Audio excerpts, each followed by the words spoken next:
Supreme court में सुन्नी इत्तेहाद council की मखसूस नशिस्तों के केस की समाअत आज होगी। 13 रुकनी लार्जर बेंच केस की समाअत करेगा। तहरीक इंसाफ की सुप्रीम कोर्ट में मखसूस नशिस्तों के केस में फरीक बनने की दरखास्त दायर। दरखास्त में इस्तदा की सुन्नी इत्तेहाद कौंसिल की अपीलों के केस में समाअत के दौरान इलेक्शन कमीशन ने इल्जामात लगाए। इलेक्शन कमीशन के इल्जामात हकायक के मनाफी। तहरीक इंसाफ और सुन्नी इत्तेहाद कौंसिल को मखसूस सीटों से महरूम रखा गया।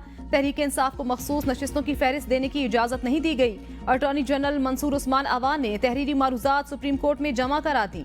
अटॉर्नी जनरल ने मौक़िफ़ अपनाया। आर्टिकल 51 106 के मुताबिक आज़ाद उम्मीदवार सुन्नी इत्तेहाद का हिस्सा पार्लियामेंट में नहीं बन सकते। सुन्नी इत्तेहाद में शामिल होने वाले आज़ाद उम्मीदवारों की हैसियत पार्लियामेंट में आज़ाद उम्मीदवार की ही होगी।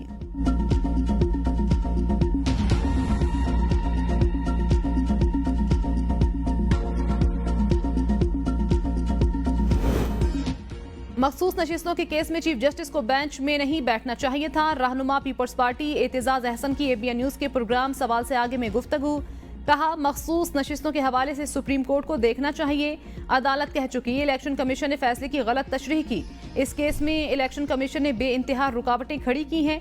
बेंच में 8 जजेस कार्लिनियस की रिवायात पर चलने वाले हैं। कार्लिनियस की तारीफ हर कोई करता है। ये तारीफ नस्ल दर नस्ल चल रही है। हैरान कुन बात है, इलेक्शन कमीशन को ऐसा मौका क्यों दिया गया? अगले 100 साल तक इस फैसले ने पाकिस्तान को जंजीरों में जकड़ दिया है। ऐसे फैसले को मुल्क भुगतता रहेगा।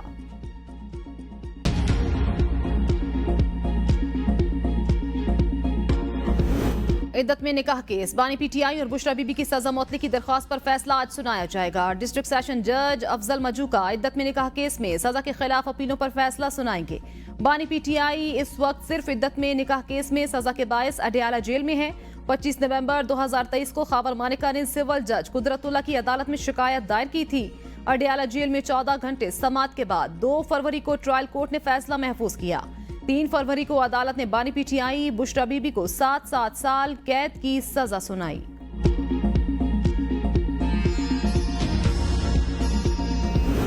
वज़ीर आज़म की अपोजिशन को मीसाक मईशत पर फिर मुज़ाकरात की दावत। वज़ीर आज़म शहबाज शरीफ ने कौमी असम्बली इजलास से खिताब में कहा, बानी PTI को मुश्किलात हैं तो आएं बैठकर बात करें। हमने मीसाक जमहूरियत पर इत्तेफाक किया, अब मीसाक मईशत पर भी इत्तेफाक होना चाहिए। हुकूमत उनकी थी, ना सिर्फ मेरी इस पेशकश को ठुकराया गया बल्कि इस ऐवान में जो नारे बुलंद हुए वो हमेशा तारीख के स्याह बाब में याद रखे जाएंगे। अगर किसी के साथ ज्यादती होती है तो यकीनन इंसाफ का पलड़ा हर वक्त भारी रहना चाहिए, चाहे वो कोई सियासी रहनुमा हो या फिर जिंदगी के किसी भी शोबे से ताल्लुक रखता हो। आज तलखियां इस हद तक पहुंच गईं, जिम्मेदार कौन है? आज हम एक दूसरे से हाथ मिलाने से भी कतराते हैं। एक जमाना था जब सियासतदान एक दूसरे के दुख में शरीक होते थे।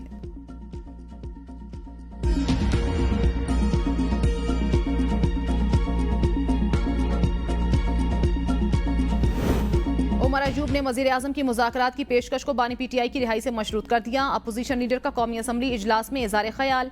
कहा, बानी PTI समेत तमाम कारकुनों को रिहा करें, तब बात होगी। बात तब होगी जब बानी PTI यहाँ होंगे। ये फॉर्म 45 के वज़ीर आज़म बैठे हैं। ये बजट 92% IMF बेस्ड है। मुल्क में इस्तेहकाम क्यों नहीं आ रहा? इस्तेहकाम उस वक्त आएगा जब बानी PTI वज़ीर आज़म होंगे।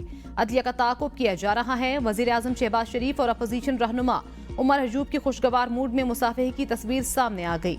तस्वीर में दोनों रहनुमाओं को मुस्कुराते हुए एक दूसरे से सलाम करते देखा जा सकता है।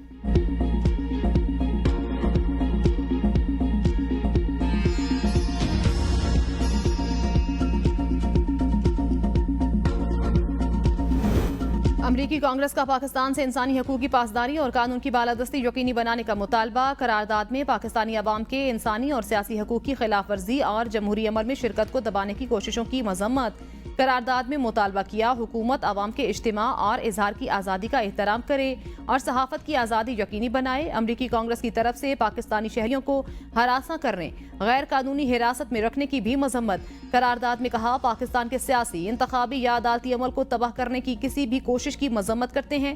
अमरीकी अवान नुमाइंदगान को पाकिस्तानी अवाम की ख्वाहिशात के मुताबिक साफ और शफाफ इंतखाबात समेत पाकिस्तान में जमहूरियत की मुकम्मल हिमायत का इयादा।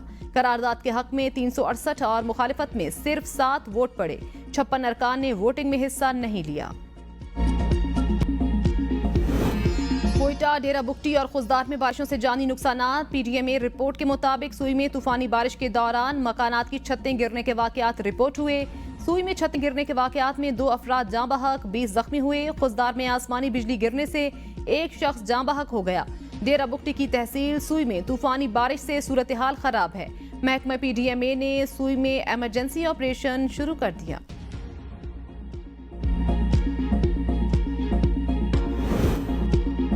हैदराबाद में ट्रक की ब्रेक फेल होने की वजह से गाड़ियों पर चढ़ दौड़ा। हादसे में एक खातून समेत 3 अफराद जाँ बहक, 6 जख्मी हो गए। लाशों और जख्मियों को अस्पताल मुंतकिल कर दिया गया। पुलिस के मुताबिक ट्रक ड्राइवर मौके से फरार हो गया।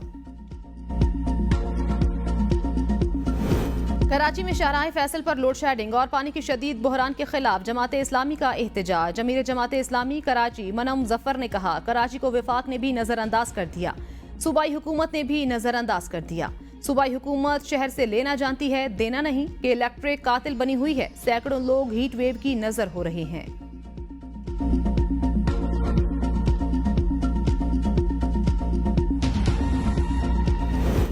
स्कर्दू के सयाहती मकाम बशू में सयाहों की गाड़ी को हादसा, 4 अफराद जाँ बहक, 5 जख्मी। गाड़ी में कुल 9 सयाह सवार थे। जाँ बहक और जख्मियों का ताल्लुक पंजाब से है। वजीर आला गिलगित बल्तिस्तान हाजी गुलबर खान का नोटिस और इजहार अफसोस, जख्मियों की बेहतर देखभाल की हिदायत।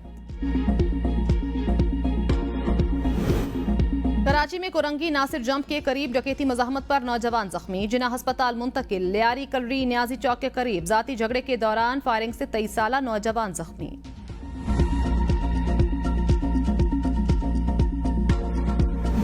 कराची में क़यामत खेज गर्मी से हीट वेव या फिर वजह कोई और। 7 रोज में अमवात की तादाद 716 तक जा पहुंची। ईदी फाउंडेशन के मुताबिक 25 जून को सबसे ज्यादा 141 मैयतें ईदी सर्दखाने लाई गईं। 24 जून को 135 लाशें लाई गईं। 23 जून को 140 अफराद की मैयतें सर्दखाने मुंतकिल की गईं। 22 जून को 90 अफराद की लाशें लाई गईं। 21 जून को 79 अफराद की लाशें गुस्ल कफन के लिए लाई गईं।